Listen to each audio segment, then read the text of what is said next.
Hello friends, let us now learn about the synthesis of cholesterol. Synthesis of cholesterol is a long process, so we do not go into the detail. I will mention all the steps in the synthesis of cholesterol, but it is not good to go into the details. I would explain you which you have to remember. So I will write the steps, all the steps, so that you will have an idea. So cholesterol is synthesized from 2-acetyl-CoA. In the presence of thiolase, it forms acetoacetyl-CoA. This acetoacetyl-CoA, in the presence of HMG-CoA synthase, it forms beta-hydroxy beta-methyl glutaryl-CoA.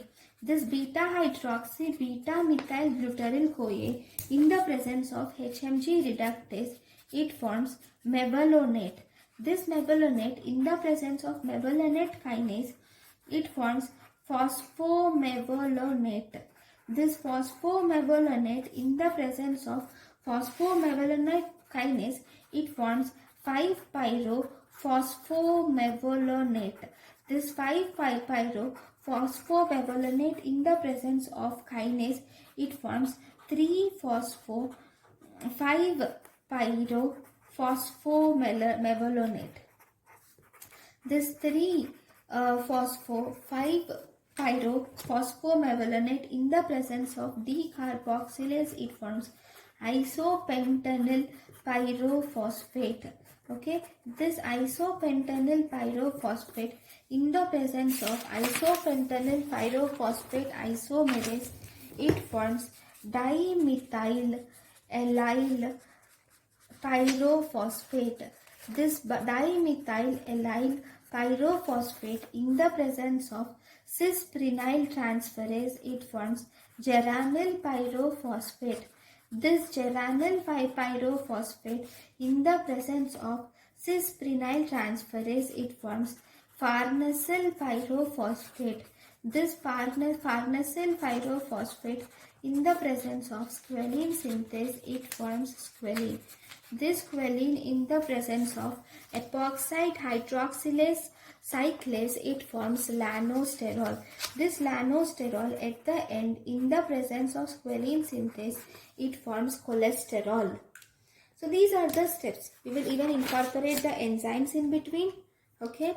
This 2-acetyl-CoA will combine in the presence of thiolase, and coenzyme ASH is released and it forms acetoacetyl-CoA. This acetoacetyl-CoA, in the presence of HMG co-synthase, and acetyl-CoA is added. Third acetyl-CoA is added to form beta-hydroxy beta-methyl glutaryl-CoA, which is HMG-CoA. This HMG-CoA, in the presence of HMG reductase, it forms mevalonate. During this process, NADPH plus H plus gives NADP. So that means NADP is utilized. Then we have mevalonate. Mevalonate, in the presence of mevalonate kinase, it forms ATP gets converted to ADP. ATP is utilized. This phosphomevalonate, again in the presence of phosphomevalonate kinase, again here ATP gets converted to ADP. For the kinases, the cofactor is magnesium. This 5-pyrophosphomevalonate, again in the presence of kinase, that is ATP gets converted to ADP, and 3-phospho-5-pyrophosphomevalonate is formed. This 3-phospho-5-pyromevalonate, in the presence of decarboxylase, it forms isopentenyl pyrophosphate. So carbon dioxide is released and one inorganic phosphate is released. And this isopentenyl pyrophosphate, in the presence of isomerase, it forms dimethyl allyl pyrophosphate. This dimethyl allyl pyrophosphate, in the presence of cis-prenyl transferase, and there is isopentenyl pyrophosphate is added. That means it is 5 carbon atom. This dimethyl allyl pyrophosphate is also 5 carbon compound. So at the end we have geranyl pyrophosphate, which is 10 carbon compound. Then we have this geranyl pyrophosphate in the presence of cis-prenyl transferase, that is again isopentenyl pyrophosphate is added and it forms farnesyl pyrophosphate. This has 5 carbons, total 15 carbon compound, that is farnesyl pyrophosphate is formed.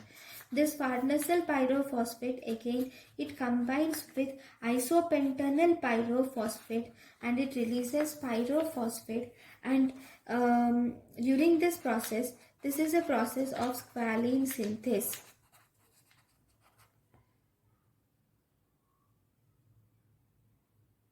Sorry. This is farnesyl pyrophosphate will add. Here there is 2 farnesyl pyrophosphate will combine together to form squalene, which is 30 carbon atom. This squalene in the presence of epoxide hydroxylase and synthase, it forms lanosterols. So during squalene also there is conversion of NADPH to NADP, and during squalene synthase there is conversion of NADPH to NADP, and during conversion of squalene to lanosterol also there is conversion of NADPH to NADP. And then this lanosterol in the presence of cholesterol synthase, it results in the formation of cholesterol at the end. Even in this process, NADPH is utilized to produce NADP. So this is about the synthesis of cholesterol. See, this is a bigger process, very big process. You do not need to remember all this because obviously this is a complex process. Then what should you remember?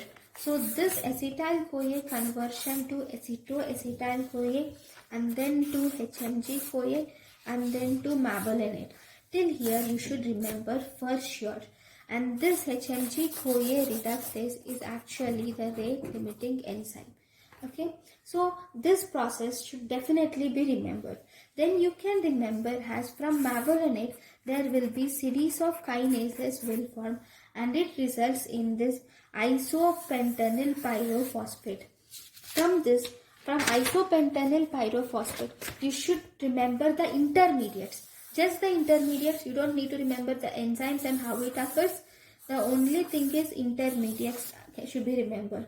Because once a multiple choice question has been asked giving the 3 intermediates of cholesterol synthesis and asking which of the following is not the cholesterol intermediate of cholesterol synthesis. For answering such type of questions, you should remember the intermediates of cholesterol synthesis. So in this, at least the named intermediates should be remembered, like dimethyl allyl pyrophosphate, geranyl pyrophosphate, farnesyl pyrophosphate, squalene and lanosterol are the intermediates of cholesterol synthesis. At least this thing you should remember. Next, if you see the cholesterol, this cholesterol synthesis occurs in smooth endoplasmic reticulum and cytoplasm. Okay, this occurs in liver, adrenal cortex, testis. It occurs in liver, adrenal cortex, testis and intestine are the areas or sites where the cholesterol synthesis occurs. Cholesterol, chemically it is cyclopentanoperhydrophenanthrene. The chemical formula of cholesterol is cyclopentanoperhydrophenanthrene. Okay. So, this is about the cholesterol synthesis. Now, if you see the regulation of cholesterol synthesis, this cholesterol synthesis is mainly activated by the enzyme insulin and thyroxine will activate the cholesterol synthesis, whereas this cholesterol synthesis is inhibited by glucagon and glucocorticoids will inhibit the cholesterol synthesis. And then this HMG-CoA reductase, which is the rate limiting enzyme, is actually active in dephosphorylated form. Okay, now these cholesterol synthesis one important question which is asked are the tests of cholesterol synthesis. You do not need to know in detail how these tests are performed, but you should know the names of the tests of cholesterol.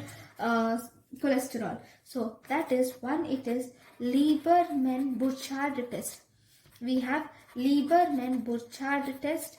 Then we have Salkowski test, which detects cholesterols, and then we have Zlatsky and Zach's reaction, which will detect the cholesterol in our body. So this is about the cholesterol synthesis. Thank you guys for watching my lecture. Thank you.